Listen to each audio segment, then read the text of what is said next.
Hey, this week I've got 3 top tips for you on how to remain assertive when you're being challenged by someone else, as this is something that I have experienced and dealt with myself this week. I had a very exciting opportunity this week. I got to go on national radio on a show hosted by one of my idols. Now, I was super excited and nervous in equal measure. It was a time for a taste of my own medicine, actually. I had to tell myself what I tell a lot of my clients, that excitement and nerves are exactly the same feeling. The only difference are my thoughts, and actually it's up to me to decide what I think. Now, this opportunity was so important to me, as it was something that I had been chasing for quite some time. Now, being assertive means that you are persistent, that you have tenacity and grit. So I don't give up on things easily, and I never have done. And that's a bonus tip for you, by the way. Now, in addition, it meant that I had to travel from Manchester to London for a Saturday evening 9 p.m. slot that was for 8 minutes of on-air time. So I hope that you can see that was a lot of time I was giving up, pretty much my whole weekend, and then the travel and hotel cost to do that. Anyway, long story short, the experience wasn't everything I hoped it'd be, in part because I think that that's the way life in media rolls. And that's just something I'm going to have to suck up and get used to if I want to get the publicity and become well known for what I do. I walked out of the studio and into the evening air of London feeling flat as a pancake, when I really expected to be buzzing. Now, in that moment, I couldn't quite put my finger on exactly why that was. I knew I was going to need to sleep on it before I could decipher what was going on for me.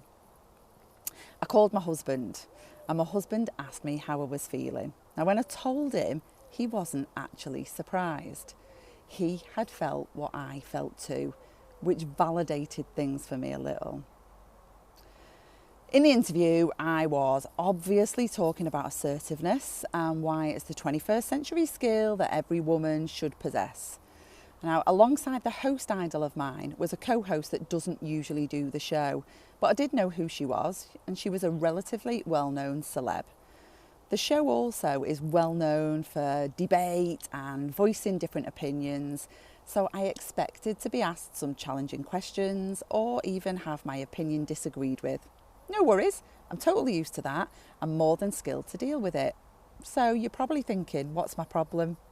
Well, for me, I sensed that the intent of some of that challenge from the co-host wasn't clean. What I mean by that is I questioned the motive of some of these challenges, and that there was an undercurrent of a bit of a different agenda there. If I were to say I felt like Boris Johnson on the Andrew Marr show, then that might give you a sense of where I was at. And it was specifically that left me with the icky vibe and flatness that I walked away with. You know, this was supposed to be a show for women by women, with a spirit of feminism and of supporting and showcasing what the female world has to offer, and I just did not leave with that spirit. Now, as you would expect, I did deal with all of those challenges well, because that's what I've worked really hard to be good at. And ironically, the whole situation demonstrated my points well. My husband gave me his feedback that I'd been a perfect role model, and he was super proud of me. He also said that I sounded great on the radio as it goes. And don't start with the jokes. I know where you're going with that one. I've got the perfect face for radio. Anyway, enough about me.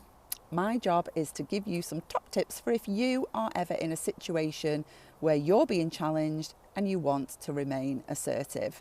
So here you go. Top tip number 1, numero uno. The temptation when somebody challenges you is to speak, and to speak louder and over the other person to get your voice heard. And that's actually the opposite of what you should do. Assertiveness involves 2 key ingredients: consideration and courage. The consideration always comes first because it starts with listening. If you've ever come across the 7 Habits of Highly Effective People by Stephen Covey, habit 5, first seek to understand, then be understood. It's not just about biting your tongue and keeping quiet till they've finished either. You shouldn't be preparing your next response. Truly listen and you'll learn. Tip number 2, be present. There's something really special about being in the moment, and this world we live in means people are becoming less and less present every day. And it's more than just being there and paying attention. There are some elements to presence that sit below the surface, yet you can sense them when they're there and also when they're not. The 3 I want to highlight to you are, firstly, mind. Whose agenda are you on? Secondly, heart. Do you genuinely care about the other person? And thirdly, spirit. Do you believe that what you are doing is right and has integrity? The third and final top tip is to calmly and succinctly respond. And I say respond rather than react. It's the whole stimulus response thing. When something happens, our instinct is to react. When we react, we end up doing so based on mood, feeling and circumstance. Those of us who take the time and effort to develop have the ability to press the pause button in between. And doing that means I can respond instead. And in that space, I do so based on principles, what's important about the way I handle this, and desired results. What is the outcome I'm trying to achieve?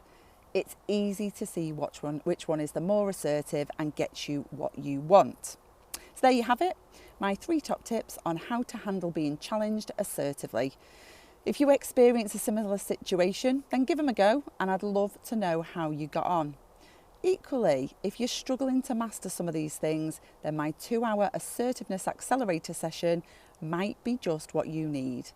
Just contact me to find out more.